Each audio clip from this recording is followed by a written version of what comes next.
جس کو ہم زمانوں سے سنتے چلے آ رہے ہیں، مولایا صلی وسلم دائما ابدا، یہ نبی کریم صلی اللہ علیہ وآلہ وسلم کی تعریف ہے، اس کے اندر مدح ہے جناب محمد رسول اللہ صلی اللہ علیہ وآلہ وسلم کا۔ تو اس قصیدہ بردہ جو صاحب قصیدہ ہے امام بوصیری رحمۃ اللہ علیہ، یہ قصیدہ انہوں نے لکھا ہے، اور یہ شاعر تھے، چونکہ عربوں کے اندر رواج تھا شعر و شاعری کا، یہ بھی شعر و شاعری کیا کرتے تھے۔ تو شعر و شاعری کیا کرتے تھے، بادشاہوں کی مدح کیا کرتے تھے، چونکہ عربوں کے اندر یہ رواج تھا کہ شاعر بادشاہوں کی مدح کیا کرتے تھے، بادشاہ انعام دیا کرتے تھے۔ تو یہ بھی اسی طرح جو ہے بادشاہوں کی مدح کیا کرتا تھا، بادشاہ انعام دیا کرتے تھے۔ تو اس کو جو ہے نا فالج کا اٹیک ہوا اور چارپائی پر لیٹ گئے۔ جب فالج کا اٹیک ہوا اور چارپائی پر لیٹ گئے، اٹھنے کے قابل نہ رہے، تو کسی نے ان سے کہا کہ آپ نے تو بڑے مدح کیے ہیں، بڑے بادشاہوں کے اشعار لکھے ہیں، قصیدے لکھے ہیں، بڑے مشہور شاعر ہیں، کیا آپ نے رسول اللہ صلی اللہ علیہ وآلہ وسلم کا بھی کوئی قصیدہ لکھا ہے، کوئی اشعار لکھے ہیں رسول اللہ صلی اللہ علیہ وسلم کے اوپر؟ تو انہوں نے کہا کہ میں نے تو رسول اللہ صلی اللہ علیہ وآلہ وسلم کے اوپر کچھ بھی نہیں لکھا۔ تو انہوں نے کہا کہ آپ کو تو لکھنا چاہیے کہ رسول اللہ صلی اللہ علیہ وآلہ وسلم کی مدح بھی کریں۔ تو ان کو خیال آیا کہ بالکل آپ کی یہ بات بجا ہے، درست ہے آپ کی بات کہ میں نے مدح کی ہے تو رسول اللہ صلی اللہ علیہ وآلہ وسلم کی مدح بھی کرنا چاہیے۔ تو انہوں نے یہی قصیدہ بردہ رات کو جو ہے نا وہ لکھا، جو فالج کی حالت میں تھے، چارپائی پر تھے، اور دل کے اندر یہ خیال تھا کہ صبح جب بچے اٹھیں گے، اب تو نہ میں کسی مجلس میں جا سکتا ہوں، نہ کسی محفل میں جا سکتا ہوں، لیکن جب بچے اٹھیں گے، گھر والے اٹھیں گے، تو میں ان کو یہ رسول اللہ صلی اللہ علیہ وآلہ وسلم کا قصیدہ سناؤں گا۔ جو میں نے قصیدہ لکھا ہے، یہ قصیدہ میں ان کو سناؤں گا۔ تو رات کو سو گئے۔ جب سوئے تو رسول اللہ صلی اللہ علیہ وآلہ وسلم کی زیارت ہوئی، آپ صلی اللہ علیہ وآلہ وسلم کی ملاقات ہوئی، زیارت ہوئی۔ تو امام بوصیری رحمۃ اللہ علیہ نے عرض کیا، یا رسول اللہ صلی اللہ علیہ وآلہ وسلم، میں نے آپ کے اوپر قصیدہ لکھا ہے، آپ کے کچھ اشعار لکھے ہیں۔ تو رسول اللہ صلی اللہ علیہ وآلہ وسلم نے فرمایا کہ مجھے سناؤ۔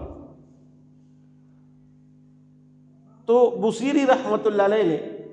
وہ قصیدہ رسول اللہ صلی اللہ علیہ وآلہ وسلم کو سنایا، اور جب حضرت وہ اشعار رسول اللہ صلی اللہ علیہ وآلہ وسلم کو سناتے تو رسول اللہ صلی اللہ علیہ وآلہ وسلم اپنے سر مبارک کو یوں ہلاتے تھے۔ تو جب وہ قصیدہ پورا ہوا تو رسول اللہ صلی اللہ علیہ وآلہ وسلم نے اپنی ایک چادر اس جو ہے نا قصیدہ بردہ صاحب کو دی کہ یہ میری چادر ہے، میں نے آپ کو بطور تحفہ دے دیا۔ جب صبح ہوئی اور ان کی آنکھ کھلی، نیند سے اٹھے تو دیکھا کہ رسول اللہ صلی اللہ علیہ وآلہ وسلم کی چادر اس کے اوپر پڑی ہوئی، اور جب اپنے جسم کو دیکھا تو فالج کا اٹیک بھی ختم ہو چکا تھا، جسم بھی صحت یاب ہو چکا تھا۔ تو اس لیے اس قصیدے کو قصیدہ بردہ کہا جاتا ہے۔ قصیدہ عربی میں کہتے ہیں ایسے اشعار کا مجموعہ جس کے اندر کسی کی تعریف کی جائے، کوئی نظم ہو، کوئی حمد ہو، حمد میں اللہ رب العزت کی تعریف کی جائے، نعت میں رسول اللہ صلی اللہ علیہ وآلہ وسلم کی تعریف کی جائے، نظم میں کسی اور جو ہے نا بادشاہ وغیرہ کسی کی تعریف کی جائے، کسی نیک بزرگ کی تعریف کی جائے۔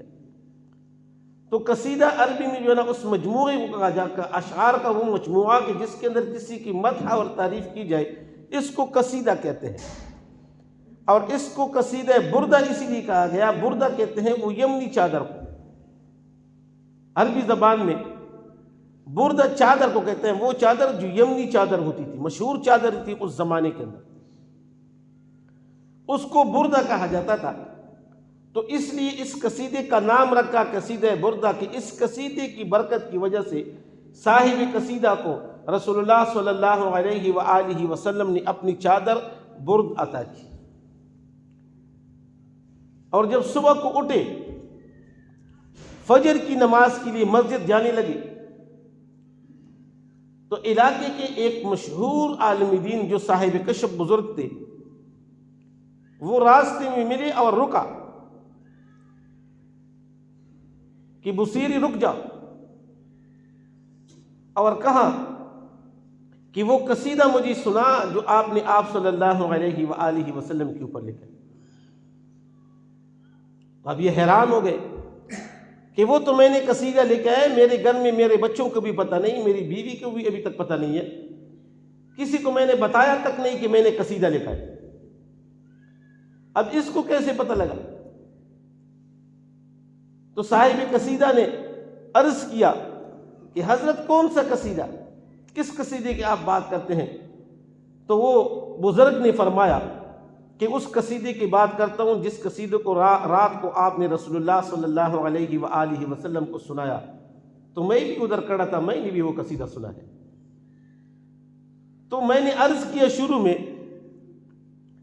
کہ رسول اللہ صلی اللہ علیہ وآلہ وسلم کی مدح اور تعریف کرنا یہ نیکی ہے اور مسلمانوں کے اوپر لازم ہے۔ تو قصیدہ بردہ رحمۃ اللہ علیہ نے جب رسول اللہ صلی اللہ علیہ وآلہ وسلم کے اوپر یہ قصیدہ لکھا، تو اس کی برکت سے رسول اللہ صلی اللہ علیہ وآلہ وسلم کی دیدار مبارک بھی ہوئی، رسول اللہ صلی اللہ علیہ وآلہ وسلم کی طرف سے چادر بھی ملا، اور جو فالج کا عتیق ہوا تھا وہ بھی ختم ہوا، صحت بھی نصیب ہوئی۔ تو لہٰذا نیک عمل، دنیا کے اندر نیک عمل کرنا، اس کا جو ہے نا وہ اثر ضرور ہوتا ہے، اس کا فائدہ ضرور بندے کو مل جاتا ہے۔